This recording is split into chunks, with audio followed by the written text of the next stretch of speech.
and it looks like we're recording. So episode 001, we got Kevin Love, the All Great and Powerful, and we're starting this off on the idea that there is no such thing as bad publicity. So welcome, Kevin.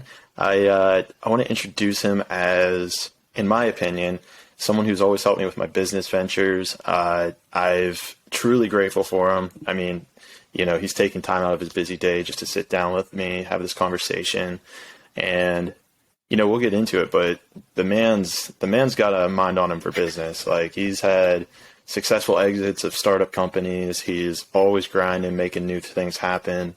I met him in San Diego, and now we're both on different cities in the East Coast having this chat. So without further ado, the great Kevin Love. How we doing? I love that plug there, bud. The great Kevin Love. I'm humbled by that. It's good to be on episode 000, I think is what you're referring to this episode number as. I know you're episode 1. My favorite number. You're episode 1. Yeah, episode 1. All right, dude. Yeah. So I don't know how PG we are, but I guess we're popping the cherry. Dude, right? go for it. You can say anything you want, man. Shit, fuck, shit, piss. All right, now that we've gotten that out of the way. Uncensored. Yeah, we're totally good to keep going.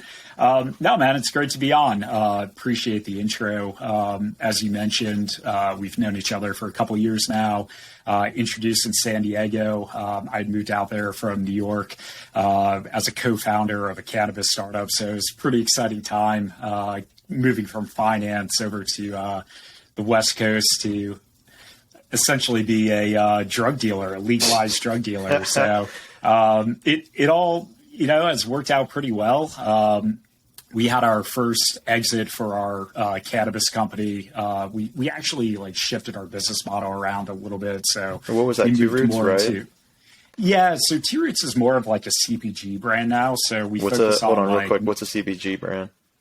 So it's consumer packaged good. Okay. So like a Red Bull or like a tube of toothpaste, like those are in the CPG category. Revive, which happens to be Revive, which is a brand that I started a couple years ago independently. But yeah, man, it's been a crazy journey, and you kind of met me at like a pretty interesting shift in my life, kind of going from like corporate America to more on like the entrepreneurial side of things, even though I was always an entrepreneur, not always in the legal sense growing up. So definitely have some pretty good stories there. And well, let's start there because that's interesting. It's been a wild ride. So yeah, let's start there because that's interesting. Because I guess, you know, my view of you has always been just this entrepreneurial type person.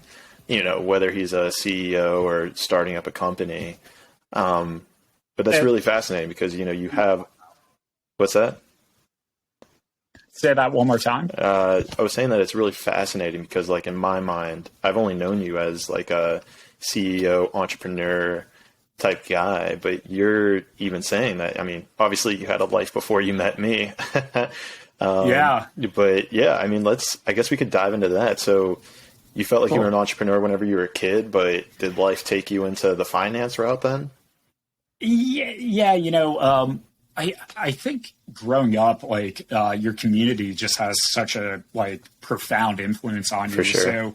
So when you're from, you know, a community where predominantly people here are attorneys and accountants and work in finance, you know, it's naturally a influence that is kind of impressed upon you from a pretty early age. You know, in my particular household, growing up, my dad was, you know, always working for, like, he was in the two-way communications industry and had worked for big companies like Motorola, I'm sure you're familiar with, and another company called Bearcom he was a partner in. Yeah, you've heard of it. And when he was 50, he actually started his own business. So when he was 50, I was, you know, like an early teen, somewhere around there. Okay. So I still had this like instillment of like following a natural trajectory in life. And, you know, I was always, looking for bigger, better, stronger type opportunities. When I was a young kid, I was mowing lawns in my neighborhood, making like $20 a cut on the weekend. I had like 4 or 5 clients that I serviced. So it was kind of like that, like hard work was something that was always instilled in me. But, just like having these influences and kind of like being put on that track, I was always focused on wanting to go into finance because those opportunities, like, my neighbor down the street, like, got a brand new Ferrari every 2 years. And I would always ask my dad, what does that guy do? Yeah. I want to be that guy.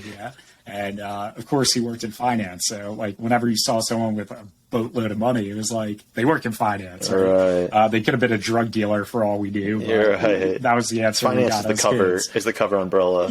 Yeah, it's like the cover up. So, with that, I was always influenced to do that. And I went to college, majored in finance. My dad continued growing his business and actually sold it to a publicly traded company for like a huge payout in 2011. So I've been working for JP Morgan for about a year and a half at that point. And, seeing his success and how he kind of took this chance at a, pretty late stage in his life at 50. Not a lot of people look to reinvent themselves at that age. So, Sure. It was always inspiring, but it wasn't something that I like necessarily felt like prepared to step up to and like rise to that occasion. So, I just kind of took the conservative route, stuck around in finance for, like 6-7 years. Safer options always easier. It was. And, it was more than a safe option for me. Okay. The company I was working for, I was around really smart people. I would be the most like undereducated person sitting at the table. I mean, the guy sitting next to me had the same job as me, right. Had just graduated from Yale School of Management, right?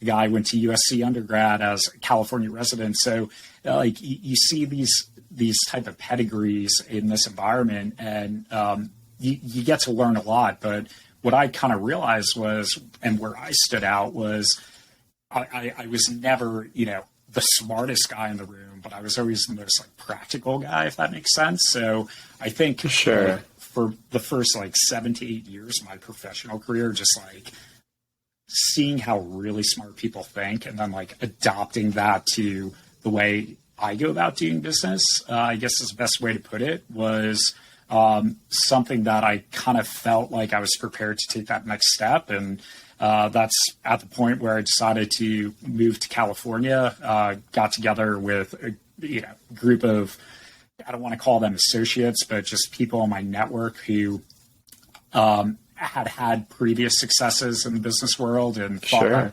alignment would be really strong for kind of my next path in life to kind of learn what they knew. And that's what I moved out to Cali and did that for 4 years and maintained my equity ownership in the company. But, at the end of 2019, early 2020, I kind of decided that, now's the time to break off and like truly do something independently.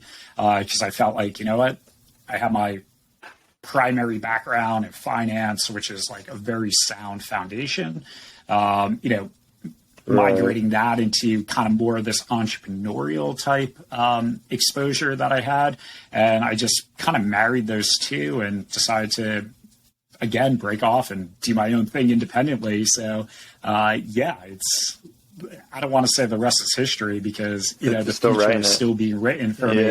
But yeah, man, it's been a pretty wild ride so far. Well, it definitely sounds I like... wouldn't recommend it for anyone. That's exciting, right? That's for sure. Not for the faint of heart. Well, no, I mean, I think it's really fascinating. It sounds like you've been surrounded by, intelligent at some metric, like whether, your dad is business intelligence or you're around people who are book intelligence. And then you kind of, and I'm going to use this word to describe you because I've used to describe myself as kind of chameleon off of them and say, okay, what are these people doing? What can I learn from them? And what am I able to take from them and implement in my life that's going to put me on a path of success? Right. And you bring up a really good point. I think one of the biggest like epiphanies that I've had in all this. Your environment, as we mentioned earlier in our conversation, it's super impactful, right? If you spend a significant amount of time with one individual who's adversely different from you, like you'll start to pick up their characteristics. Right.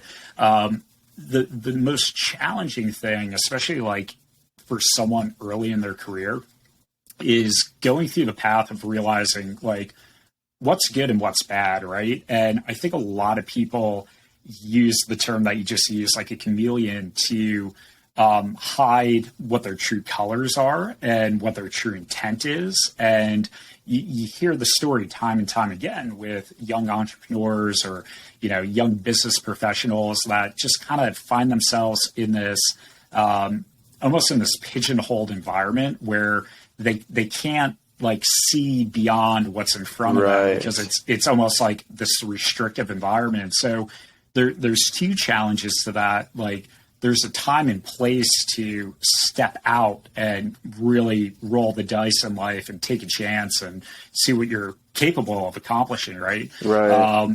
And I think part of the challenge with like the modern narrative that we see on Instagram and Facebook and in our friend circle, it's like, we're trained to believe we can do anything we want to do, even from an early age, but it's more like prolific, I guess is a good way to put it nowadays, with like going on Instagram and seeing that douchebag that, sat behind you in math class that slept the entire class that is now posting a photo, mean mugging people with his new Lamborghini. It's like, well, like I can't connect those dots. And I think it provides this false narrative and this false sense of like being able to accomplish something before you're really able to accomplish what you're looking to do. So it's kind of this weird dichotomy that we're in where, it's like, A, are you ready? B, have you been surrounded by the right people that have been educating you based upon what you need to be educated on to accomplish what your bigger dreams are? And C, are you really aligned with what you're putting out in the world? And I think like looking at those three factors are just like super critical, but mostly overlooked, unfortunately. Well, let me see if I can connect the dots for you here, because you made an interesting point, right? Where you're attaching that kid who you knew in high school where he slept all the time, and now he's in a Ferrari. And then you even kind of talked about, and here's the way I'm seeing it is like, and you kind of mentioned this after the fact when you're like, oh, well, you need to surround yourself with the right people. You need to do this. You need to do that. And I think the point that you're getting at is that it's about that in-between stage of, that kid who was, sleeping in class, sitting there doing nothing. I mean, granted, you have no idea what he's been doing for the last 5-10 years to find himself in a Ferrari. You just see Ferrari and it's like, holy shit. Like, I mean, you have no idea, right? He could be from drugs. He could be renting it. Maybe he doesn't even own it. Maybe he bought it outright. Maybe he sold a sick startup company that he took. Maybe he started that company when he was in 5th grade, sleeping in class. He came to him a dream in that class and then, went out and did it. But it's like, I think that's a huge point that you bring up. And I think the inventor of the ultimate pillow, right? Yeah. It's like as he's sleeping, oh man, do you know what would be a great invention? Yeah. I got a great idea for a pillow. Yeah. Right. Dude, then you buy a Lamborghini. I mean, it's that same, mindset. It's almost that like, it comes into that instantaneous nature, right? Of when you see something on social media, you're like, I want that. And I think that's good. I think there's definitely some value there. It's just training ourselves that it doesn't happen overnight. It takes time. And maybe that's something that you might be able to elaborate on with these startups. Well, here's what I'll ask you. Elaborate maybe on the process of the time, let's say it takes, but also maybe you have to kind of begin with the end in mind. And I know I've heard in this startup world or in the entrepreneurial community about the idea of a successful exit. Now, I see that as such an ambiguous term, right? What's successful to you might not be successful to me, and what's successful to me might not be successful to you. So are you, maybe from your background and your entrepreneurial side of things, maybe you could kind of, I hate to use the word elaborate, but connect the dots there between like the process, the effort that goes into it, and then what makes it a successful exit? Right. Yeah. I'll kind of unpackage that piece by piece. I think the first and the most critical thing to realize are the things that we see as these unicorn type companies that, you know, are portrayed as overnight success. Amazon, Facebook, you know, Google. Yeah, but all that is bullshit, right? And what we know is what it is today, right? And if you watch any interview of, you know, Bezos or Musk or Gates or Jobs, I mean, you go down the list, like these are like key success stories in our generation, but all we filter in is what they have today, right? And we don't really look at what they had to go through to get to where they are today. And even on like little things like app creation, like the inventors of Instagram and Facebook, I mean, there's a whole movie on the challenges that Zuckerberg went through and the amount of people he had to, you know, ultimately fuck over in order to make his dream a reality. But we as a society, we filter kind of all the stuff we don't want to think about or hear about, and we focus on, you know, the things that are like, wow, like that's the American dream, right? So I think like the first part of the question is like, what are like the true expectations of a startup? Minimum 7 to 10 year commitment. That's usually and the best baseline to look at, is private equity companies. So private equity guys they're like operational ninjas, right? They go into companies that are already pre-existing. They infuse capital, they infuse their operational expertise, and their whole objective is to take something that they believe is being mismanaged and undercapitalized and kind of right the ship and ultimately sell at, you know, 5, 6, 7, 8x of what they purchased it for. So even when you're dealing in this spectrum of like the smartest, most like, I guess, seasoned businessmen, when they go in to buy already existing companies and apply the resources and the expertise and the capital to get it to a point of where they believe it should be, their general exit timeframe is 5 to 7 years, right? And these are like the best of the best type people. So it's really important to like look at those data points, internalize them, and understand those data points, because the reality is, again, we filter the expedience of what it takes to ultimately get to the end goal. And it's kind of like a really bad trick that I think is played on entrepreneurs or people that have an idea and think that, hey, you know, this is my life calling. What people don't realize is like the other side of the story where it's like, bro, or sis, right? Or you have a fucking journey ahead of you. And if there's not like just this unrelenting passion and determination, and, you know, strong business plan and the right foundation, you know, potentially the right partners. I kind of have my theory on partners versus solo entrepreneurship as you know, a bifurcated category, we'll call it, but it really is a very arduous journey that there's no accelerant to it, unfortunately. And unless you create some wacky thing, it's like almost the equivalency of like winning the lottery, right? So like the odds are stacked against you based upon what the like standard data would suggest the expectations are. So get rich quick isn't a thing unless you're like taking shortcuts, scamming people, like do some like oddball crazy shit. So, you really got to get in your head on it and ensure that like in the market, seeing how it plays out. Yeah. Otherwise, well, something that even came to me as you were talking there, you know, is, you know, we're talking about this in the aspect of the business. And I'm even thinking about like Shark Tank, which, you know, is, you know, entrepreneur's wet dream. And if you even like distill that show down, it would lead you to believe that these sharks are spending 10 to 15 minutes with entrepreneurs to understand, not even 10 to 15 minutes, maybe 5 to 10 minutes to understand their product, and then offer them, these $100,000 deals. But then when you go and do your research, it's like an hour-long interview for each individual person, and they wrap up like 4 of them in, a 30-minute time span, maybe 22-minute time span. And so I think that would also just add to the idea of this just super quick, super fast thing. And I mean, don't get me wrong, we want everything faster. I remember my phone was taking like 5 seconds to make something happen. I'm like, I want it to happen in 2.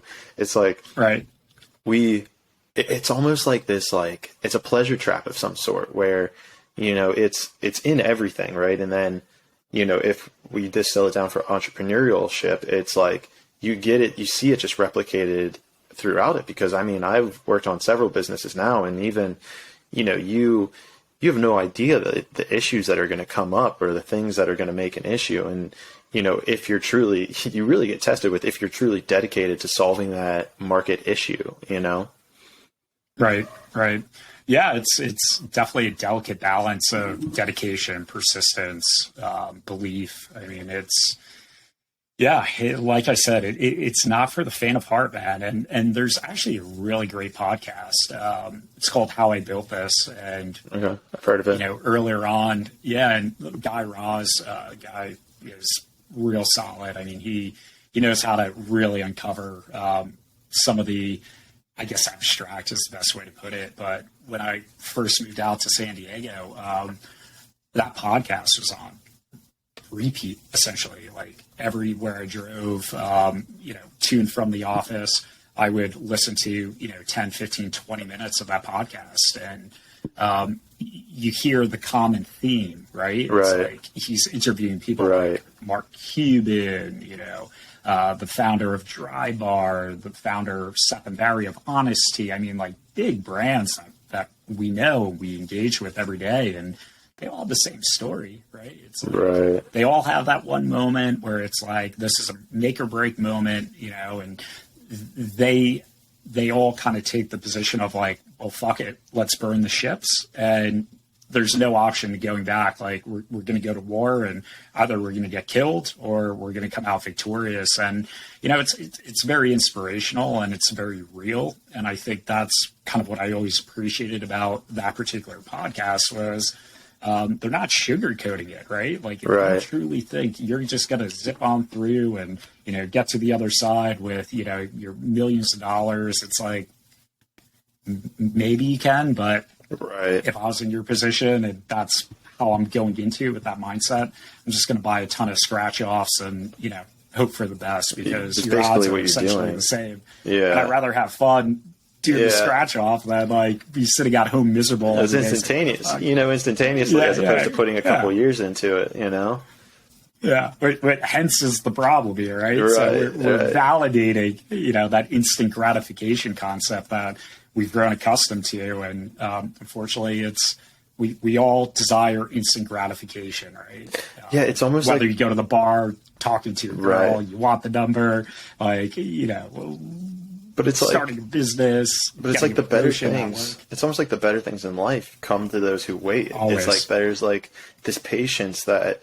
I'm sure there's a quote in there somewhere that I've heard before, but it's like, people who wait or are able to delay the instant gratification, the thing on the other side of it is almost always better. It's like you see this shortcut. I mean, you see it in every industry, right? You can see it in the health industry where it's like, take this pill and you'll be better. You'll be thinner. You'll be bigger. Right. It's like, okay, sure. Like maybe, but like at the end of the day, it's, wouldn't you rather figure out that process? It's like in falling in love with the journey almost as, I know the quote's like, the journey is the destination. It's like, we would just want to skip over it and get to the destination. And it's like, well, like if you're not enjoying the process, then the destination is almost useless to you. Like it holds no value. If you were to just show up somewhere, then what's the point almost? Yeah, and I think the best correlation to that, and I've known a lot of people that fall victim to what I'm about to say here. It's rich kids that were born into, this supreme level of wealth. Right. And there's one person in particular that's top of mind. And it's like the satisfaction is never there because everything you just mentioned, like this particular person, like they've tried their hands in 4 or 5 different things, which I value their effort, right? Right. The challenge is everything was like very quick. Like, I want to be a YouTube star, so I'll create this video, and then, my dad will pay for it to be the advertised video on the landing page of YouTube. And it's like, this person was constantly met by failure after failure after failure. And I look at that dynamic and it's like, fuck, like, here's a person when you're younger, you look at, you're like, wow, they have it pretty good. Right. Mm-hmm. But it's that instant gratification. Like, the as you mentioned, the destination is the journey. Right. Right. I think the way that we appreciate success is by experiencing failure, right? It's like, how do you appreciate a good relationship with someone? It's by having a bad relationship with someone. And it's no different. I mean, we're all, psychologically built the same way. It's sure. Like we have these desires and expectations. And again, like, look at superstardom, like the 27 Club for celebrities. Like, these are people that were thrown into a environment at a very early age, and that's all they ever knew. And then they get to a point where, they're in their late 20s, and it's kind of like, I've done everything. I've fucked every girl. I've done every drug. I've, traveled everywhere in the world. And it's like, well, now what, right? Like, without having that balance, you're not really able to appreciate the things that are good in life. So I think there's like a very heavy correlation there between like business, relationships, and just like general human psychology. Right. And the 2 things that I'm thinking of on this topic is, number one's a story. And it's a buddy of mine who, when I lived in San Diego, he was my neighbor, and he used to work at one of the fancy hotels downtown. Not sure exactly which one, but I remember him telling me that Snoop Dogg would usually come to this hotel and stay there.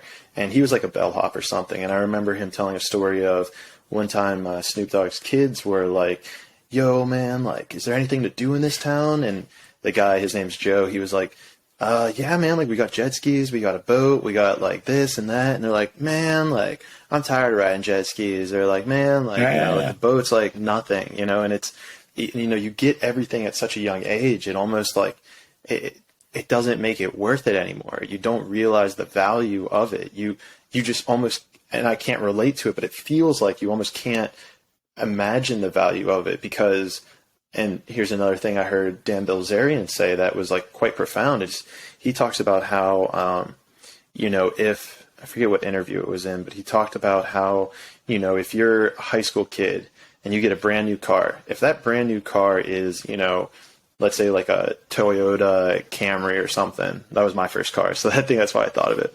You're at like a 10, in your life. You're like, I just got my first car ever. This is sick. I can drive myself to school. This is awesome. And then if you give that kid a Ferrari, well, he's still going to be at a 10.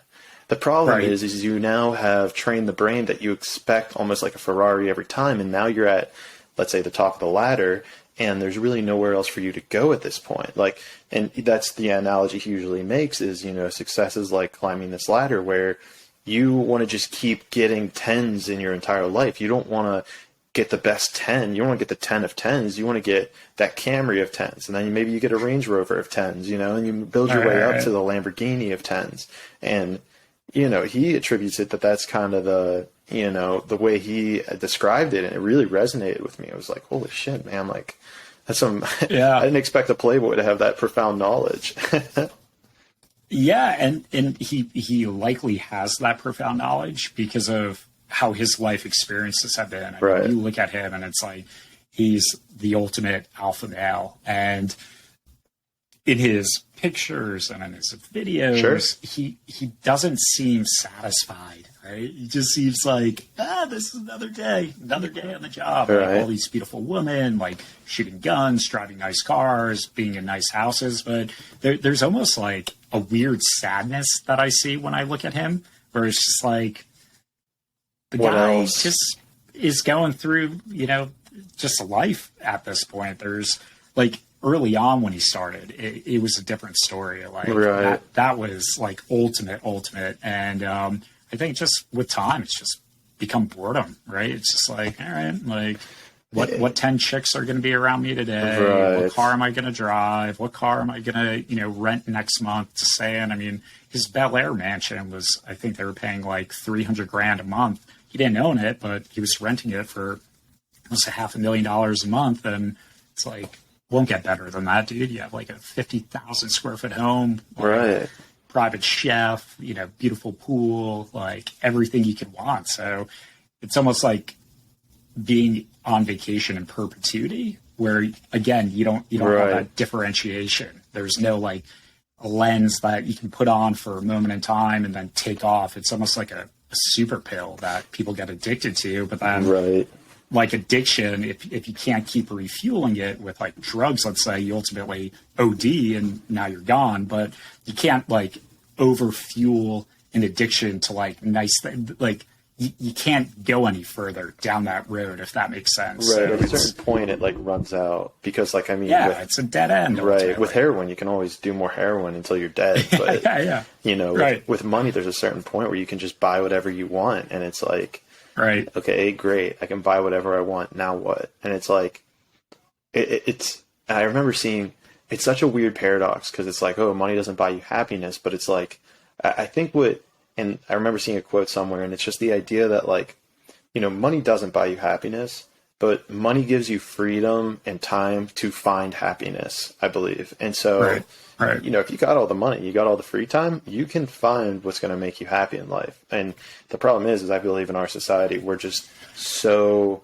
fixated on the, 9-to-5 schedule and the living paycheck to paycheck that we never really accumulate the ability to break free from that pattern.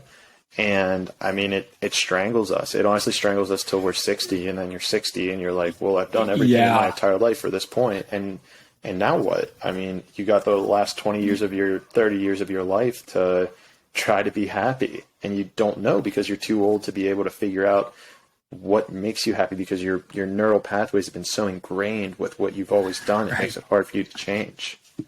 Right. Yeah. And I think to that point, it's suitable for the large majority of people. I mean, I kind of laugh about it, but whenever I make a trip to a local mall, whether it's, in San Diego, heading down to Fashion Valley, or over here heading to Riverside, or, Bloomingdale's up on 59th, you just really see like people for what they are. And it's scary, dude. Like, even like the simplest of things, like, this one mall has like one way, up and down, and you see person after person going up the wrong way, then realizing, backing up, backing into spot. It's just like this mass like autopilot that so many people are on, and it hands me a laugh because that is like a majority of society. People are just like very numb, and they accept, and it's not a bad thing if that is comfort for you, right? Like if you came from a certain environment and that was normal and you want to maintain that lifestyle, buy a home in that town and raise your kids there, like that's perfectly suitable. But I think, again, there's like this weird paradigm shift going on where people are seeing like it's that greed is coming into the equation where it's always existed, but the accessibility hasn't always been so great. So it's almost like shaking up society where people that should just kind of be following the path are like, oh, wait, like I can do more. But the reality is like they're being fed bad information to make their decisions on. And then those that are capable of doing it, it's like, are they in the mindset of, hey, this is going to be a long-term play and this is everything I need to know going into it. And then you have burnout and you have this and that. So it's just, it's such a weird world that we're in right now because accessibility is there. People believe that things can just like happen at, the drop of a pin, and people are, engaging more in trying to see what their potential is based upon what they're being sold they want in life, like the bigger house, the nicer car. So we're in this weird shakeup time where like a lot of young people don't want to like follow the 9 to 5, but it's kind of a necessity for them to. And well, you don't know another way. Like, you don't know another way. So right. It's all you know. So you're just going to keep repeating the patterns that you have. Right. And that's part of that push and pull, where it's like, it's great for everyone to be a visionary and go out and try to accomplish something. I think that's how like the growth engine of society keeps turning. But at the same time, it's like, dude, you need people to fill, the flywheel, right? You need people in these positions. So it's almost like, how much do we really want to promote this lifestyle versus like just stay who you are? Like guys like you and I, we can't be tied down. Like we have bigger thoughts, our minds fire differently than 90% of people. So that journey makes sense for people like you and I. But most people that are just comfortable with like 90% of the people we know in San Diego, it's just like they're totally comfortable with their life, and that's cool. Like that's fucking like. There's part of me that wishes I could be that way, where it's like, fuck, like I go to my job 9 to 5. I have my Camry, I have my house, small house, I have a wife and kids, and it's like that's easy. Like that's I have a buddy in college. I had a buddy who I roomed with in college. I'm actually going to be staying with him in 3 weeks. But that was after I remember in college, I started having like these inklings of thoughts like what you're saying. And I remember even bringing it up to him then, like, I forget what the idea was. Maybe it was something about building something or podcast or who knows what. And I remember him just being like, nah, dude, like, I'm just going to graduate with my computer science degree. I'm going to get a good paying job, and I'm just going to like, I'll be fine. Like, I don't really need like all of that stuff. Like it's just, and he's happy. I mean, he's happy with everything he wants to do in life. And so, but one thing you mentioned, right, about the wheel, you used like a wheel mentality or metaphor. Flywheel, baby. The flywheel. Yeah. You've talked about this before. Here or there. So I've had this conversation with people, and I think namely my siblings recently. And it's the idea, right, that, and I don't know if this is how you're saying it, but the way the car conversation happened was, not everybody can pursue their dreams almost, because we need people to do things that people don't want to do. And actually, I had this conversation with my roommate as well, AJ, and the idea was because I was a software engineer. Let's speak for myself. I was a software engineer, and I realized I wasn't happy, and X, Y, Z, things weren't going my way. Long story short, I quit. And I was arguing that I think everyone should at least find themselves to the extent that if you're happy with what you're doing, keep doing it by all means, by all stretch of the imagination. But I argue that I think everyone should be able to be comfortable enough to say one day, like, no, I'm not, this job isn't me anymore. I'm done. I want to leave. Now, given for me, it wasn't one day. It was over a couple months I realized it. And his argument is like, well, because I wasn't in the military. I was a military contractor. And so his argument was like, well, if everyone did that, then we wouldn't have anybody to create the weapons for America to be the best, military presence on the earth. And I guess, and it's like, I think that kind of is a testament to what you're saying. And my thought process is that, no, I think more that if we at least showed everybody that this is possible, you would have more passionate people working in the military, or maybe the half of the force quits. But, if you want to talk about the 80-20 principle, 80% of them weren't doing shit anyhow. So if half of them quit, then, we're good. Like, it would save money. And then maybe some of them do still love the military, but they don't love exactly what they were doing. And then they pursue something that creates a military invention or a military thing that then even makes us better as an outcome of that. And, you know, I that's kind of where I'm at in that conversation or that thought process of the flywheel and you know, like how that there's a lot of dynamics at play, and you know, I hear both sides of the story for sure. I you know, something that I've kind of been putting some thought into and addressing recently is just, you know, population, right? If you look at population figures like on a global scale and, you know, distill it down to a national scale, the acceleration of population in the world has been bananas. We're starting to plateau. And that's a scary thing, right? And like, I have kind of a personal position, like, you know, I'm not in a very serious relationship with anyone. I don't think I want to have kids because I'm kind of like a pragmatic person. And it's like, do I want to like add to this issue, right? And the same reasons why like Musk and Bezos and Virgin, you know, they're all going to space, because we are running out of space and natural resource, not space necessarily, but like natural resources to support. And once you kind of start looking at, like, I think the best example was back in like 2008, 2009, when we went through our Great Recession, right? The entire economy tanked.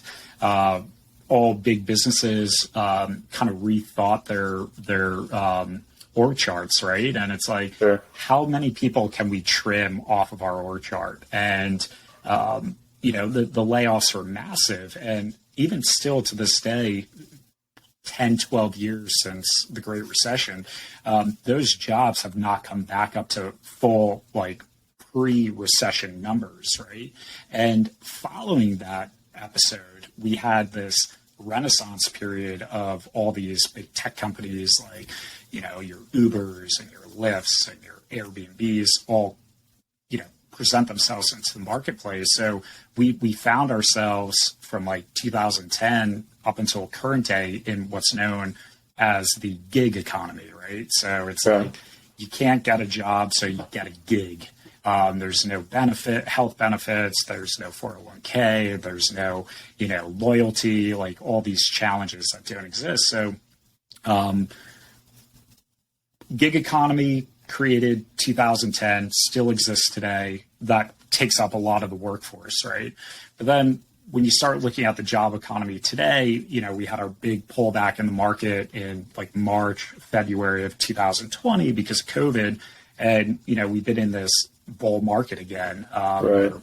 Markets closing at all-time highs every day for the past 18 months, which to me is a bit ludicrous, but it's the power of the machine. So I don't question it. I mean, I'm invested, so I'm laughing my way all the way to the bank. Yeah. But I think what I find really interesting in this new kind of environment, since we'll call it post-COVID, but we'll call it instead just like post-March 2020, is that highly skilled jobs have been at an all-time high.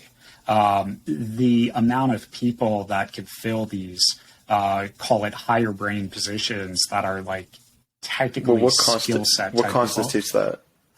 It's just based upon what your skill set is. So if I'm looking at like a sales job, for instance, like anyone can get a sales job, right? You just go in, you know, talk well, present yourself well, you'll get a chance, right? But when you're talking about like industries that you're working in, or like I'm predominantly what I focus on every day is growth marketing and product launch, like go-to-market strategy. So, you know, I had a company reach out to me maybe like 2 weeks ago at this point. Huge private equity company based out of the Bay Area. And they found me on LinkedIn. They reached out to me, requested an interview. And I was like, you know what, I'll speak to him. I'm not looking for a job, but just to gain a sense of what the opportunity is. And when I graduated college, if you were to be on PE track, that was like the ultimate, right? Like that is the best opportunity going. What's PE? Private equity. Oh, okay. So where they were looking to hire me would have basically counted my past, 10, 11 years of my professional career as being on a PE track. And they would have taken me from like entry level and jumped me to director level. Jeez. Because what they're looking for are people that can provide this digital marketing, like strategic skill set to accommodate the businesses that they're investing in to help grow these digitally native businesses. So, my brother, he works for HubSpot, and he's a, kind of high up manager over there. He has a team of about 12 that report to him. And he tells me he gets hit up every single day on LinkedIn from what's known as MarTech companies, which is like marketing technology. It's like a huge booming industry right now that's kind of cutting out people and putting in technologies. And he's getting hit up all the time. So you look at these like desirable skill sets, but you also look at, the supply in the market, and the demand is like way up here and the supply is way down here. So again, there's like this weird intervention that needs to take place where like 90% of people are just suitable for either a gig job or, kind of starting off with a company, building, your presence there and kind of getting promoted every few years, just going through the ranks. But there's like this massive gap between like people that are capable of doing jobs, versus, the jobs that are being offered in the marketplace. So you look at population, and I know this is like so abstract, but like it's pretty fundamental because you look at population, right? We have a growing population. The workforce that, can support further growth in these Renaissance type sectors like MarTech. The supply isn't in the market because people don't have the skill set for whatever reasons, that's a whole nother conversation. And you kind of have this settling thing where, again, like too many people, too little gig jobs, not enough people for these jobs. So you kind of have this like weird Venn diagram where like it's pure chaos. And I don't see that getting better anytime soon because like, how does it become better? Things become automated, workers aren't getting these actual 9-to-5 jobs. They're getting gig jobs. Employees that are trying to drive, their growth trajectories of their businesses can't find people that have the skill set to plug into these positions. So it's like this whole mishmash of shit that's going on where it's like, I don't know, man. It keeps me up at night. It's like, what are we doing? Like, it's could be your next entrepreneurial business. Figure that big solution. We grew too fast and too big.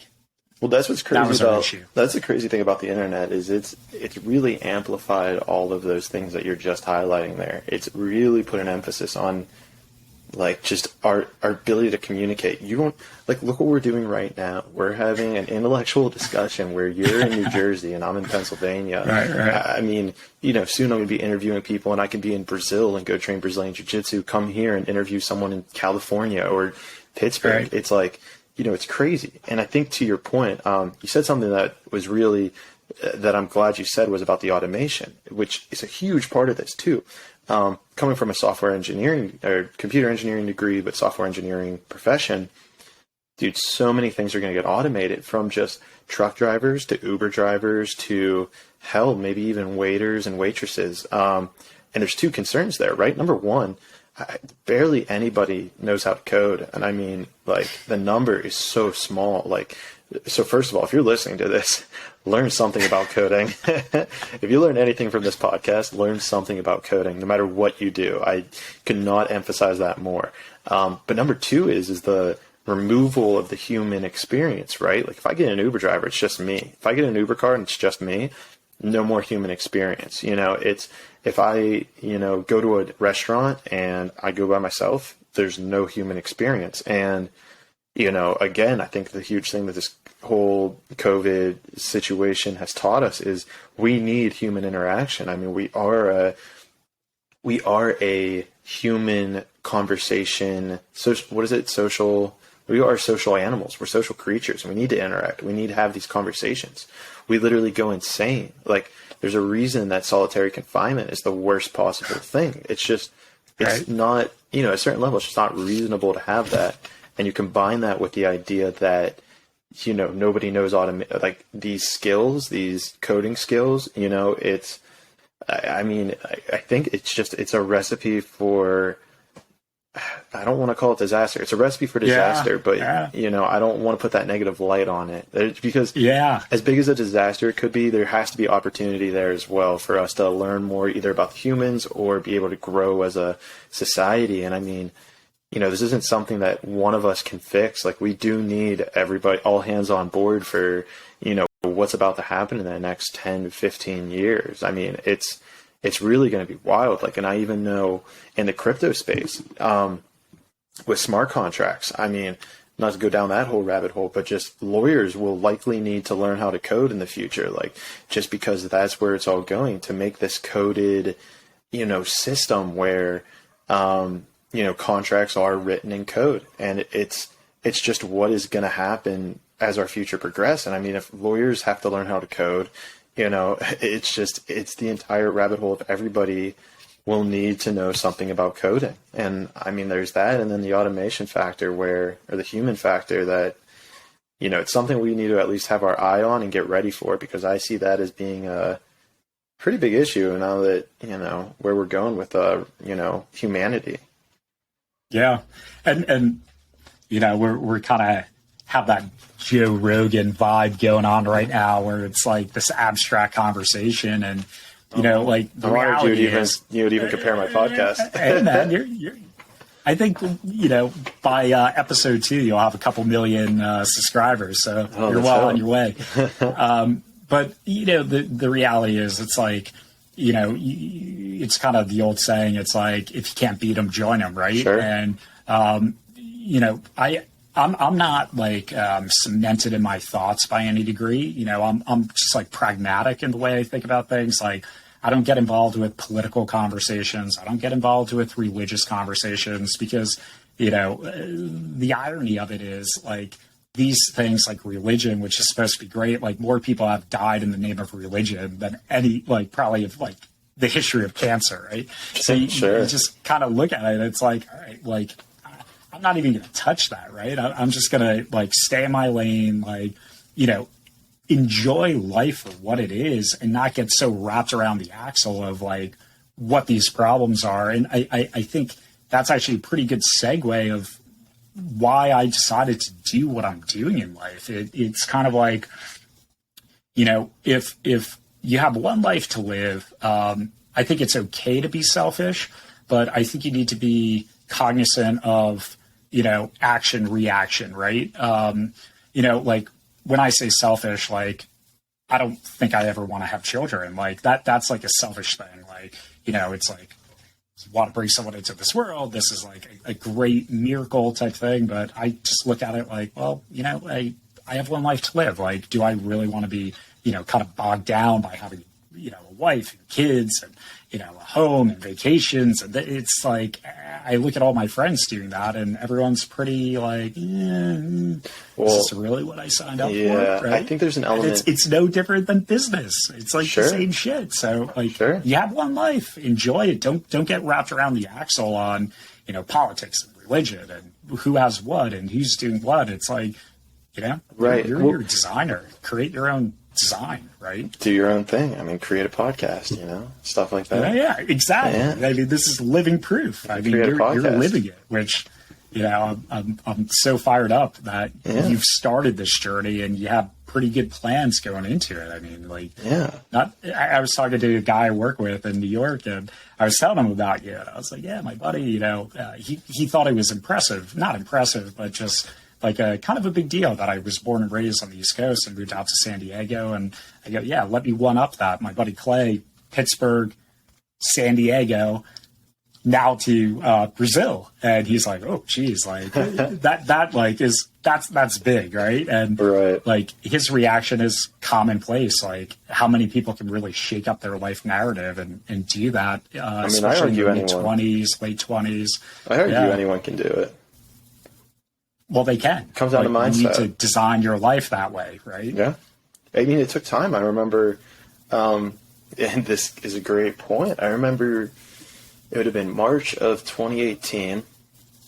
Me and my roommate AJ, we went to Brazil for Carnival, and it was like the week before, and we were walking around Florianopolis. It was just so beautiful. Just everything was so fresh. Everybody, I mean, the infrastructure obviously wasn't like it was in America, but aside from that, like the people were so lively. It was so just immersive. I had so much energy just being there that to me it was like, okay, I need to orientate my life such that I can live wherever I want, whenever I want, without, being constrained to a job. And it took me, where are we at here? August of almost September, or August 31st. So September of 2021.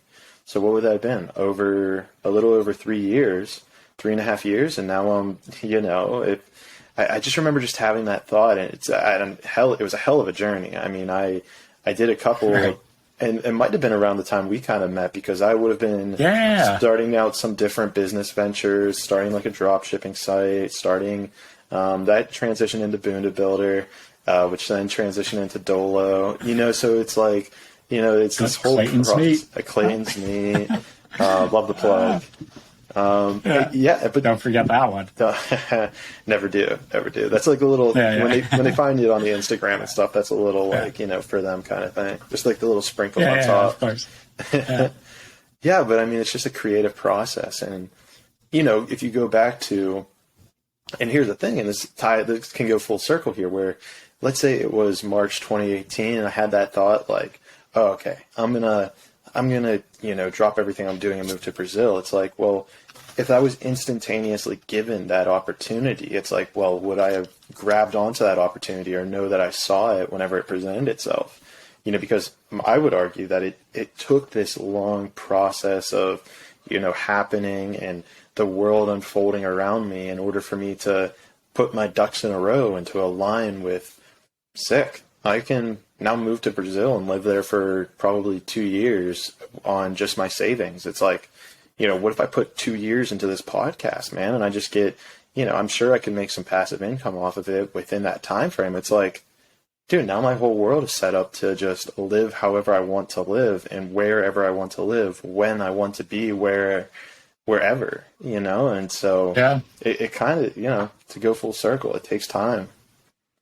Oh, absolutely. I mean, 3 years in the planning phase, right? Yeah. So when you start talking about planning versus execution, like the execution phase for you might be the rest of your life. It's just like, this is what I do now, and I'm just executing every day. So but there's no better feeling than just kind of living life on your terms, right, while being respectful of like the greater society, I guess. Oh, for sure. Of a caveat there that you want to be cognizant of, because you don't want to be for sure. I mean, completely rogue in society, right? Yeah, I mean, and I that's definitely a great thing to point out. And I mean, I think I'm certainly at a point where, there's two elements here, right? One, of course, I want to help as many people as possible, and I honestly, I hope this podcast kind of does something along those lines. Someone listens to this conversation, maybe it inspires them to start figuring out entrepreneurial stuff and puts them on this path that can take them to traveling the world, because that's what they want to do.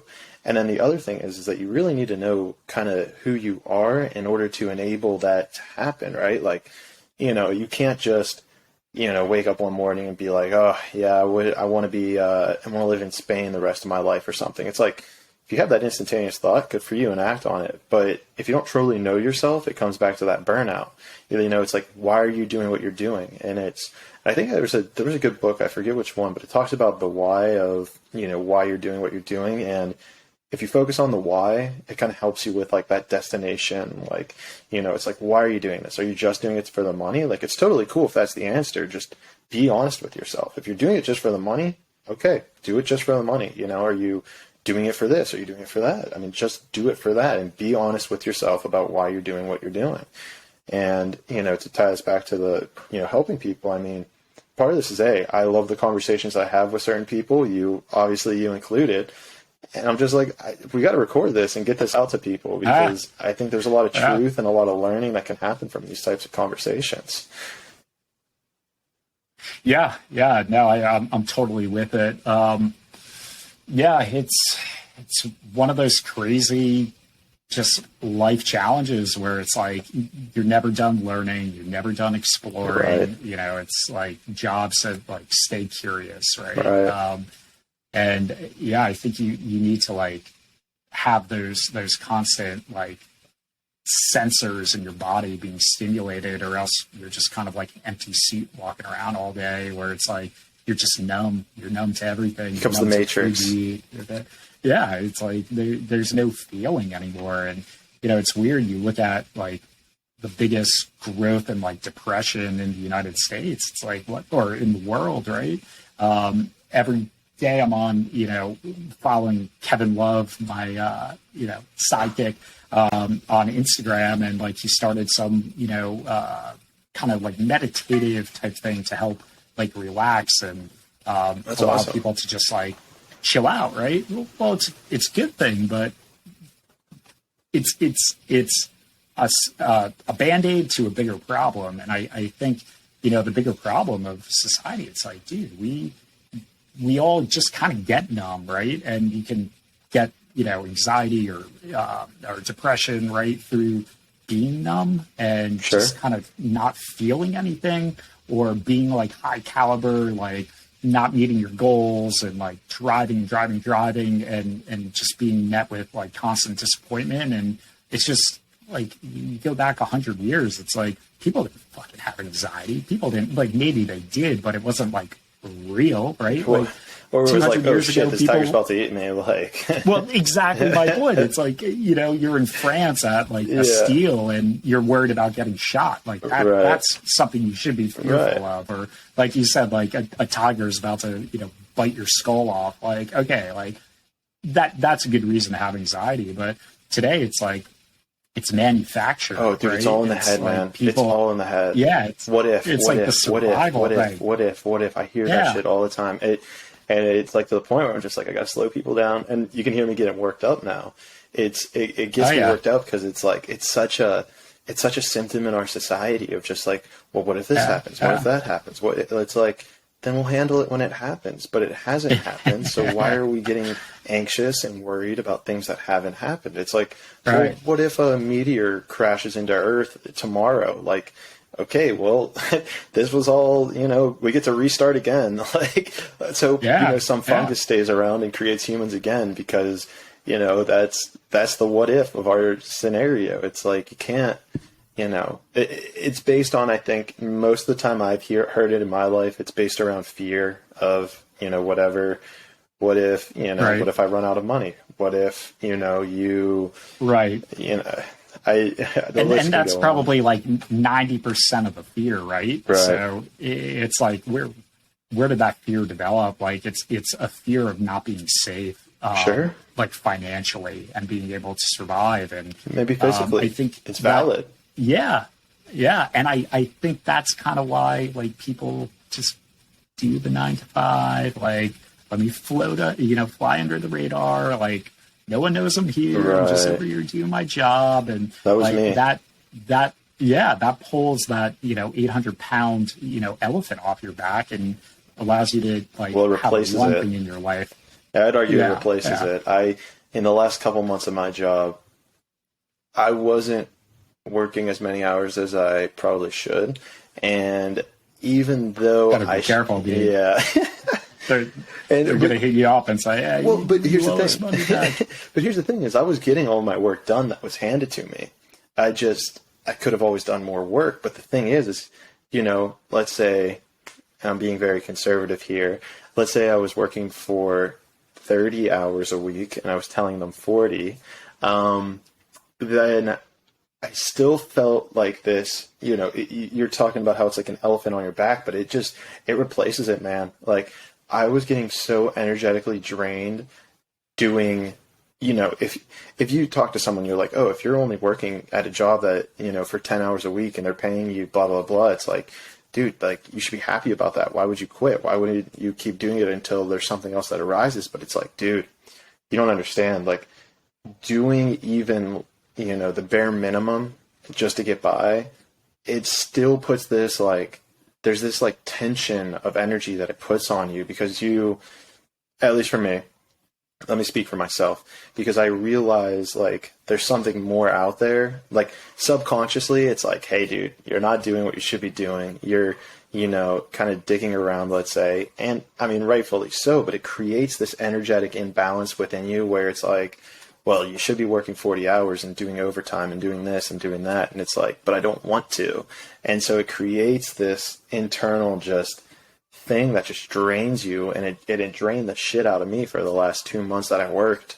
And I remember I had this little epiphany, which is how I came to the epiphany. It's an incredible story, but I came to an epiphany where it was like, I have to quit, and I was so energized that weekend. It was incredible. And then Monday morning, put in my 2 weeks, and it was just, the energy just kept flowing. I mean, and then some things happened throughout those next 2 weeks that really tested me. It really tested like, hey man, like you don't have a job lined up. You don't have this lined up, well, what if this, what if that? Well, it really tests that you're committed to that energetic, frequency of the universe that's going to help you pull off what, these great things. And I'm so glad that everything unfolded the way it did. I, learned tremendously. But to get back to your point, I mean, you remove that elephant almost of society. You remove the societal element because on paper, right, people are like, oh, what do you do for a living? Well, I write software for remotely piloted aircrafts in the military. And like people's eyes would light up and be like, holy shit, dude, that's sick. And to me, I'm like, well, it's fun to do. I would never say this, but to me, it's like, oh yeah, it's fun to do. But like, I'm never, I was getting drained from, who I was, the workplace and everything and what we just discussed. And it's like, it removes that societal, elephant. But at the end of the day, you got to confront yourself. You're the one you come home to. And so now it's like, oh, well, what do you do? It's like, well, not that. And so then it becomes like, well, are you doing what you're doing for society or are you doing it for yourself? And when you get in that trap that you're doing it for society, you're going to sacrifice happiness 10 times out of 10.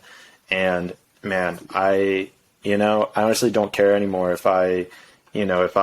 it's not going to happen, but what if I end up not having any money in the world and I have to go back to a 9-to-5 job? I mean, I left college with like, maybe $50K in debt, and then I bought a car. So add another $20K.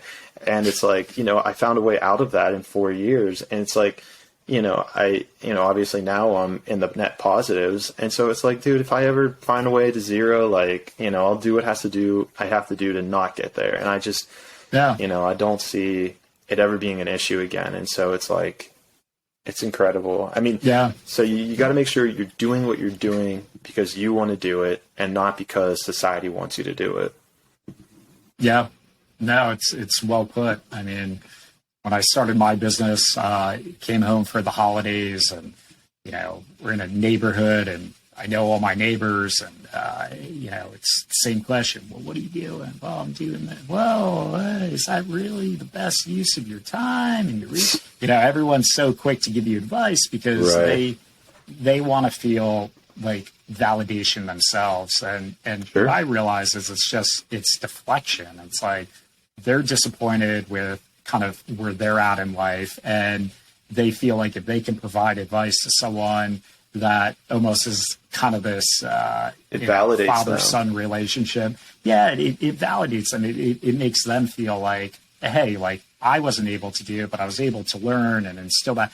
But even like the data share is ridiculous. It's like what I've experienced in life, like even if I were to give you all the tools in the world, personal training and everything, you might not have the same experience, and it's vice versa, right? Like we're like individuals, right? And we have things that we're good at and things that we're not good at, and you can't like force the fit, especially like in the path of being an entrepreneur. I mean, it's a very delicate experience in life, and people that are like constantly asking, like, "What do you do? What's your job?" Like, well, you're moving to Brazil? Like, what are you thinking? Like, you're sugar now. You're moving down to Brazil for 2 years. Come on, let me hit you upside the head and get you straight. It's like, fuck you, bro. Like, I'm going to experience something that you could only hope to experience, right? Right. Through that experience,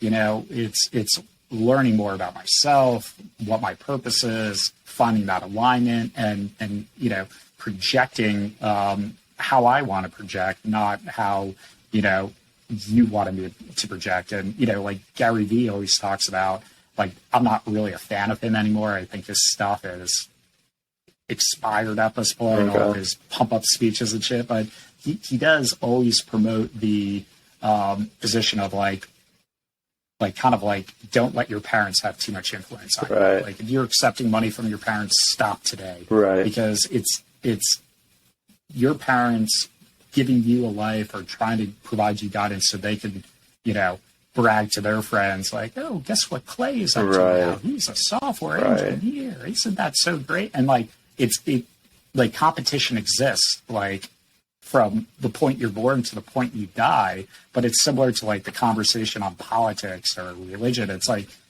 do you even want to step on that field to compete, or do you just want to be the guy that is so focused, doing your thing, like, fuck everything else, like, I know who I am, what I need to do, and you just go for it.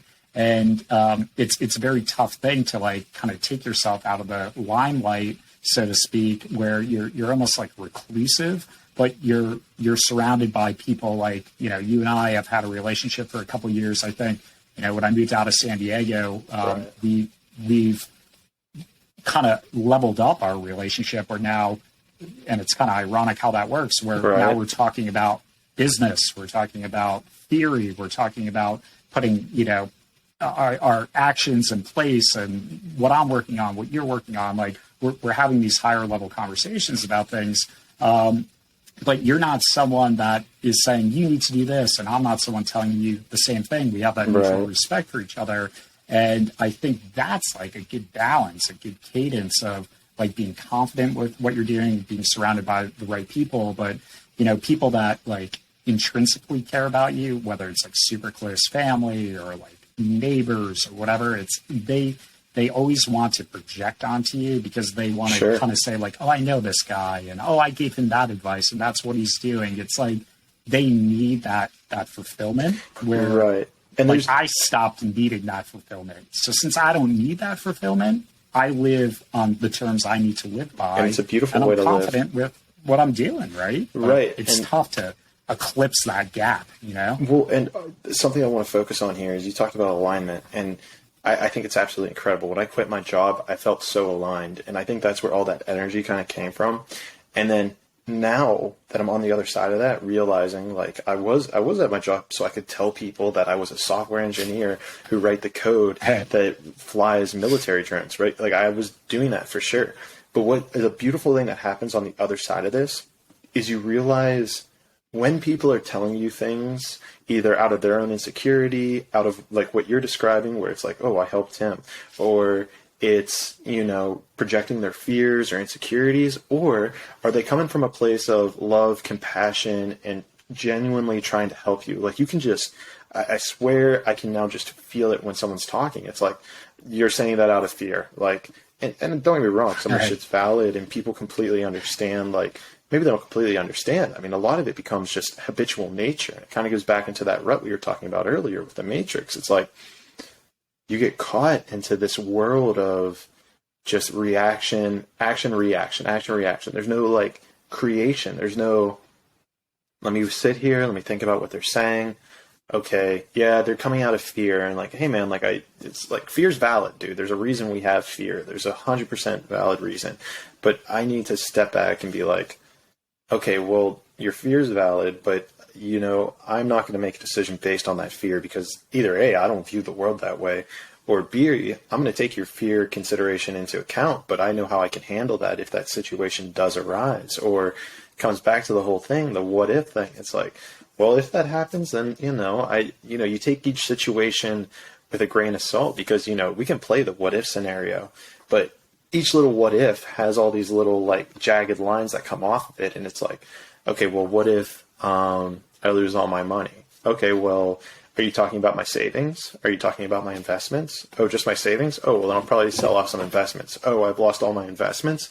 Well, do I have like a car that I can sell? So it's that what if game. It's just, and there's what is it? The KISS principle. Keep it stupid simple, or keep it simple. Yeah. It's like you make these scenarios in your head and you have all these branches that go off it. Well, what if this? What if that? What if that? And you go down that whole rabbit hole, and that's what creates anxiety in the present moment. And shout out The Power of Now, book by Eckhart Tolle. It's all about just living in the present moment. Like, what can you control in this exact moment? Well, in this exact moment, I get to host a podcast with Kevin Love, and nothing else in the world matters, because if I start two things. One, if I start thinking about my fears of Brazil, if I haven't, let's say you start thinking about fears of Brazil, it's going to detriment this podcast. Nobody's going to listen. Everyone's going to be like, what the fuck was Clayton talking about? Was he even listening to Kevin? Like, he wasn't even present for that conversation. Number one. And then number two, it like splits you. It creates anxiety within myself. I'm now worried. And, it's almost just not a way to live. And I guess the point is now once you realize it within yourself, you can then see it in other people, and then you can discern it as, well, okay, that's a valid fear. Should I be worried about that? You can sit back and be like, okay, maybe I should. Or, what if in 2 years I go through all my money? Well, I'll figure that out in 2 years. Like, why would I try to fix that issue now? There's no logical reason to try to approach it. Like, it's like, well, if I don't say, it's like, you should save and invest and everything. I'm not saying not to do that, but it's just like, we get too caught up in these what ifs in our life, in the past or the future. In the past, well, what if I would have said that? What if I would have done that? Doesn't matter, man. You didn't, and you're not going to be able to fix it. Like, so all you can do is live in the present. If you need to apologize to someone, do it, whatever makes you feel better. But it's not gonna change what happened. You can only move from this point forward. Yeah. And, again, like, what do they say? It's like reflection in time is progress, right? So reflection's a super important component. Like, moving on is important, being able to, drop and move. But at the same time, a huge core is like reflection, right? Like, how would I have done that differently? Would I have made that same decision? Would I, have done X, Y, and Z, right? And I think it's Dalio that created that. I don't want to call it an algorithm because it's like simple math, but it was like, what was it? It's like reflection and time equals progression or progress. And it's just like a simple little nuanced thing. Like we progress based upon time that we're here and, reflecting on everything that has gotten us here, sure. Reflecting on a conversation, reflecting on, something we read in the paper. I mean, it's just, how we continue to adapt and learn, right? Yeah, there's an interesting quote. It's something along the lines of, I'm going to mess it up, but it's along the lines of like, if you're spending all of life analyzing life, then you're not living life. If you're not, say it one more time. Yeah, you caught you on an email or something.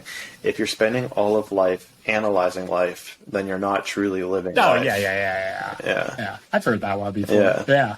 But again, I think that's part of like just how we're built. I mean, there's too much that we have to take in every single day. Like our sensory overload is a real thing. Like, sure. If we knew each other 50 years ago, bro, you'd have to, or let's say 100 years ago, you'd have to like get on a fucking horse and like, take a 7-day trip, 8-day trip to get to where I am. And, I would probably be farming and cooking all this like homemade food, like random, whatever, for sure. Tending to my farm. So like the sensory component there was non-invasive. It was just like, things were very subtle. Then you get into cars, you get into airplanes, you get onto a computer, you see everything is so big and fast and coming at you. And, I think like, I don't know if your nervous system was built to support this sort of like gravity of just sensors that we're constantly being, attacked by every day. And it's a very real thing. it's insane. I mean, 100 years ago, like the biggest sensory you'd have is like the fucking sun and the moon and maybe like riding a horse across town. But, you know, in the day and age we're in right now, it's crazy. So that's why we're always thinking why, or what if, because we're exposed to so much, and every single thing you're exposed to, there's a million what if questions that you can ask, where 100 years ago, it's like you were exposed to like 2 or 3 things a day, right? It's like you weren't getting on the train to go to the city. You weren't, you know, taking a helicopter to go out to the Hamptons for the weekend. You weren't,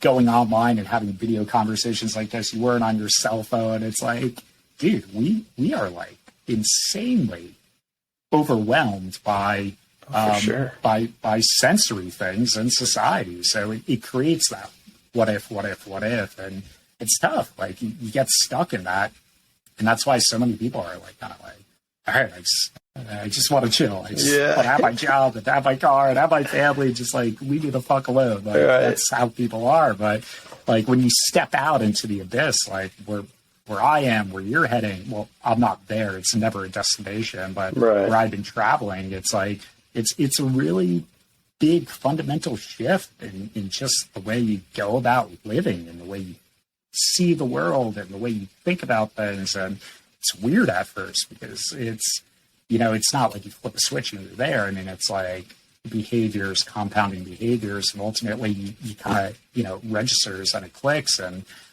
you just kind of look at the world like so differently, and you start to connect dots. It's like, as a marketer, I look at I'll go to Whole Foods and look at every single beverage, and I'll, you know, kind of create the story in my mind of like, what is this beverage all about? And I can piece together basically their story that's on their website. And then I go to their website and I'm like, oh shit, like I nailed it. Yeah. Like, this brand has zero substance. This brand definitely has, you know, 2 male founders that, you know, were bros in college that decide to do that. Like you can see that imputing through, you know, everything in like what I see in certain categories. And it's just, it's crazy. Do you notice Do you notice if the ones that like hold more congruency, like the ones where you're like, oh yeah, those are the 2 bros in college, and then you check their website and they're like, oh, we're 2 bros in college. Do you notice with those ones that hold congruency if they're more successful? They have a good foundational story. You know, you mentioned earlier in our conversation about like, what's your why, right? If your why is money, that's one thing, right? But if your why is to solve a problem and doing it with your best friend, like you can feel that energy coming off of these products of like, this means like, this has something. You almost like pick the product up and you're like, there's like something here, right? Where other products you can tell, like you poke it with your finger and it's like just window dressing, your finger goes right through it and it's paper thin. Like there's nothing to it. And I think that that's a really critical thing. Like, you know, having a reason why you're doing something versus just, you know, pulling something out of thin air and saying, oh, I just want to capitalize. I just want to make money. That's all I care about. Right. Right. Yeah, it's an interesting point. I mean, yeah, it's really cool. I've never that's a very entrepreneurial thing to do, to go into a store and be like, I'm going to figure out what their brand is just based on their imaging. I mean, but that's what's so powerful about all this, right? Go ahead. It gets you into a position to really sharpen your emotional intelligence. Like you mentioned, have a 1-minute conversation with someone. You can tell if they're upset, if they're happy, if they're sad, if they're lonely. Quicker than that. It is. Even quicker than that. Yeah. I'd say. But that's part of it, right? It's just like, it's almost like, you know, you are in the Matrix and you're like, I figured this out. Like, but it's great because, you know, I remember in San Diego, there's this girl I used to hang out with before she moved back to like, she was from Dubai. It was like crazy. She was here for grad school, hung out with her a little bit, like super interesting culture. And I remember we were at a bar and it was in PB actually. And there was like a half homeless guy that walked in and sat next to us at the bar. And I was having like a full-blown conversation with this guy. And then I think like the next week, maybe we were at the Del Mar track and we're up in the turf club and I'm talking to a handful of people there, and she kind of pulled me out to the side. She's like, you're like a movie star. Like, you just like, you can like play these roles and like talk to anybody and hold a conversation and just like flow in their world, right? And I think that's like, once you're kind of in this entrepreneurial world, it's like you learn how to kind of be like a movie star, right? Like, what role are you playing? Who do you need to be? Like, how important is it that you be that person? And that like adaptability with like cognizant awareness of like really peaked emotional intelligence. Right. Those are all like really unique skill sets that just like very strong entrepreneurs have. And right. it's one of those things where like you grow towards it. It's kind of what makes a successful CEO or even chief level position is it's like, so much of it is just the idea, right? Or the product or the item. Like, it's certainly important to have a good product. But if you don't have somebody at the top of the ladder who knows people and knows how to kind of talk to people or what's going on, kind of like what you're saying. I mean, what you're describing is like, if someone fits exactly what you're saying, you give them a good product and it'll be a $100 million company, like, no doubt in my mind, because they understand people. And if you understand people, you're able to build out a team to get them on the same page, create a mission, get them organized, get them to do what they want. And then the other element is you understand your market. You understand the people on the market who you're selling to. So you can get that product to them so much easier, and it's like just fluid. And I mean, what you're describing is like two things. One, it's like you can operate from a sense of, let's say, selfishness. You're not, but I'm saying you can, where it's like, well, I want to get to know all these people because then I can get in their mind and figure out how to manipulate them. Right. But which maybe there's value to that, but there's also the level of just being interested in people and being interested in everybody's story and what's going on in their life. And like, there's an element of this world that just kind of opens up once you start putting yourself in that mindset of just like, well, trying to, I remember I had like a little game I'd play with myself where I would try to make like a cashier laugh. And the goal is like between me checking out, because like, what a fucking boring job. I remember thinking like, if I was a cashier, it's the same thing over and over. Like, well, how's your day going? Oh, it's good. All right, bye. It's like, and there's that awkward moment whenever like that credit card goes in and you guys are sitting there kind of just like, all right, we're waiting on the credit card to process. So I made my goal like, all right, whenever I see a cashier, hang out with a cashier or whatever, I'm going to try to get them to smile or laugh before I leave. And it like, it raises that EQ, and it really makes you more aware of, okay, here's someone, you got to make them laugh instantly, or just like build this camaraderie with them just so quickly. And it snaps them out of the matrix for a couple seconds. Right. Yeah. It's funny. I had a coworker, this guy, Bobby. He's a little bit younger than me, but I met him out in Monaco, out of all places, back in like 2014, I want to say, and brought him into that venture that I mentioned earlier in this conversation. He was our creative director, and I remember we'd be in Vegas like every week. We had business, like brick and mortar dispensaries, cultivation, production facilities out there. And I remember like he was that way, and he rubbed off on me because we'd like pull up to a light in Vegas, and like, I actually have a better story. We were just like cruising in a rental U-Haul van down the strip, right? And we were coming back over like the highway from like where the Palms is, and we come over like that side of 35 to get onto the strip. Like, if you make a right, you're right in front of the Bellagio. And the Bellagio, as you know, has the water show. Right. This is so ridiculous. And maybe I'm the only one that finds this funny along with go for it. We'll see what happens. I'll add a laugh track. Let me see if I can add a laugh track at the end. Yeah, exactly. So we're in this U-Haul van, and we're just like ripping it, like down in front of the Bellagio, and we're probably doing like 60 miles an hour, maybe 70 on the Las Vegas Strip, which like there weren't many cars because they're making the right, so we had like a clear like gunned it. So we're in this car. Everyone's out in front of the Bellagio watching this water display. And you just hear this shitty Ford U-Haul van like like revving up, like how slow that it like Sure. revs up because it's like horsepower heavy. It's not torque heavy. Right. And all of a sudden he looks at me and goes, watch this. We're doing 70. I'm like, watch this. Like there's more. Right.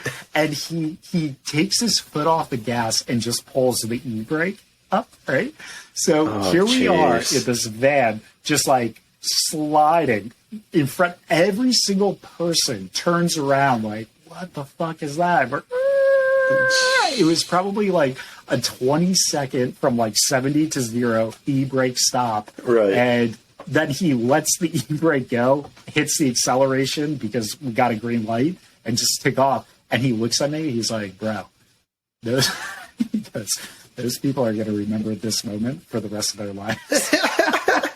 I was just laughing my ass off. There we go, baby. No, that was funny though. Yeah. So, but it's so true. I just look at it, and he would say that a lot. Like he would do something ridiculous. Like we were coming over the Coronado Bridge, and we were in my partner's Range Rover, and he just goes, "Watch this!" And he was like a big kid. He stuck his entire body out the moonroof, like from waist up. And he's just like riding down the Coronado Highway, looking at all the cars, like, and he has this long flowing hair, and he's just like screaming, just like, how is everyone? How you guys doing? What's up? I love California. And he would like come back in the car and be like, yeah, those people are going to remember that moment for the rest of their lives. That's and so funny. You look at it, and it's like, it's a cool thing to do. Like maybe a little bit more mature of a version of doing something, but people like that, it's like you pull them out of just like the redundancy of everything. You see something crazy, and it's like, why not have that crazy thing be something that's like harmless and positive, right? Versus like, getting people like out to riot some shit or right. go, fight this person or criticize, someone on Facebook. It's like, there's different ways that we can like, engage as human beings. One's coming from a place of love, which is what it sounds like your friend was doing, and then the other one comes from a place of fear. It's like you can. But people don't need to have fear if they have love, right? And if they feel protected and comfortable, fear doesn't exist. And I think that's kind of where the shift has happened. Like when 9/11 happened, it hit us so close to home. We're right next to New York here, and the city came together. There was like that. Like solidarity, and like it's a moment I'll never forget going into the city as a young kid. It's like you'd feel it, you'd feel that positive energy, it'd give you chills, but like in a good way. Oh, for sure. And like goosebumps. If 9/11 were to happen today, like there would probably be a civil war that would erupt. People wouldn't unite. They would, box off and say, no, fuck this, well, fuck you, fuck this, and it's like I just feel like we've lost that like solidarity somewhere. I think there's a lot of issues. It's sad. Yeah, we're getting into the issues of like not crypto, but the social media platforms and the news organizations. I mean, this is all based off of just who can say the most ridiculous thing and who gets the clicks. An issue with like the social media is like if you start clicking on something, it tracks what you like. So you click one thing that says I don't know. Becomes your world. Maybe it's a meme. Yeah, maybe it's a meme that Bush did 9/11 or something. And great, now my podcast is going to get canceled because I said that. But I set you up, bro. I'm working with Joe Rogan, by the way. Joe was like, dude, whatever you can do, just like crush this guy. I'm concerned about him. My execs are concerned about him. Like, Joe can already see in the future. Just mention 9/11, mention, public upheaval, and we're good. We'll be fine. We'll be good. I'll stay on top. Yeah. But to get back to the point, it's like you click one of those things that's a joke, and Instagram's like, oh, he's in, and they'll just start spamming you with just a little bit more down the rabbit hole. Let's keep pushing him a little bit more down the rabbit hole, and you build this repetitive nature if you're always seeing it, and it's just going to keep pushing you down that rabbit hole, and you start to think, okay, well, everybody on my side of the spectrum believes that, and everybody on the other side of the spectrum believes that, and it's like, that's not the case in reality. Number one, whenever we're on a keyboard, we're going to say more emotional shit, and you can't tell if like the value that they're transmitting because it's only text versus talking, and the emotion in your voice and body language. it all plays into the picture. So if it's just text, you get to interpret that how you want. So you have a proclivity to interpret it how you have always interpreted that kind of stuff. And when it pushes you down that rabbit hole, that's what's creating that divide that pushes us more towards one side or the other. And dude, I mean, I was talking to someone else about this recently. It's like, dude, if the 20th century has taught us anything about humans or about politics, it's like you go too far to the left, i.e. Stalin's Russia, i.e. Mao's China, right. Millions of people die. If you go too far to the right, i.e. Hitler's Germany, millions of people die.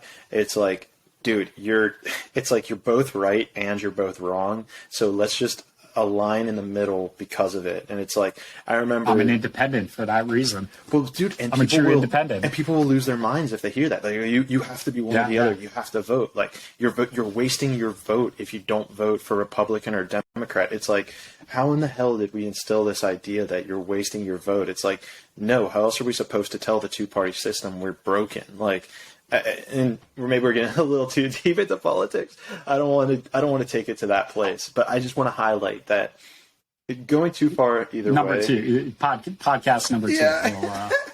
Already everyone's gone. We've lost everybody. Yeah, we've lost our audience. I think I have one subscriber. Now we're down to 0. Yeah. It might have been me. Well, that was me. I'm subscribed myself. I unsubscribed. Yeah, so we had two. Now we're done. Yeah, dude. Let's leave it on the point that we go too far right, millions die. We go too far left, millions die. The answer is usually in the middle. You're both right and you're both wrong. And it's like, if we can just come to an agreement on that, maybe we don't. Maybe we can't even agree on that. Which I don't know. Maybe that's too much energy for right now. I want to keep this a little.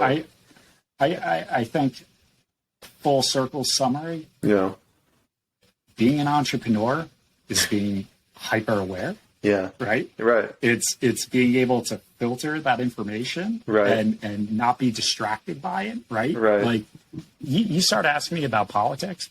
I don't fucking know. Right. I don't care. Sure. I'm not one to step into it because I have other things that I need to focus on. Right. Same thing with 90% of what we discuss. It's like it's so critical to have the skill, have the cognitive ability to comprehend what's going on, know good from bad, and kind of to stay in your lane. And that's really what creates that core focus, right? There's not any one thing that you can do or one skill set you can have that can make you, be that superstar. It's really everything. Like you kind of need to know everything, and you just kind of narrow the field. And as one of my former partners would say, know enough to be dangerous. That was his thing. He's like, I don't need to know, the nuanced points of everything. I just need to know enough so I can be dangerous. So I can do what I have to do.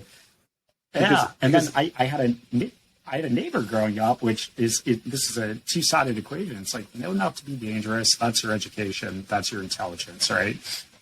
The other side of the equation is the focus element. And he worked for, I don't know, some payroll company in the 70s or some shit. Crazy times back then. I kind of wish I was around, but fortunately I'm not. I'm here today. Yeah. So be it. Gotta live this life. Stay present, bro. Stay present. Yeah, I'm trying. His sales manager actually would tell him you just need to be a cattle in the field, grazing, right? Just be a cow in the field grazing. The customer is the grass, and you just want to keep eating and getting as much as you can, as much business as you can. And he said, if you look at cattle in a field, their tails are always kind of whipping, right? Okay. And the reason their tails whip is because that's the way they knock flies off of them, because flies are constantly, coming as kind of these distraction points. And the cow just continues focus, doing what it needs to do. And his tail just kind of swats it away, all the distractions, but stays focused. And it's almost, it's completely natural, right? So you have, the intelligence side of things, and then you have the focus side of things. You don't even think about it. Dangerous, and you're a cow just grazing in the field, staying laser focused on what you need to do. And, you just naturally hit away any distraction that comes your way. And you marry those two concepts, and it's like you're off to a pretty good start, man. Dude, I love talking with you, but something's telling me we got to end it on that note. We're all just be a cow grazing in the field. Yeah, I'm gonna have you on though again because I don't be a pig. Pigs get slaughtered. Be a cow. All right, Mr. Wonderful. Yeah. Don't be a pig. Be a cow. Wall Street. Yeah. Exactly. Okay, cool, dude. But dude, I fucking greatly appreciate your time, man. Thanks for coming on.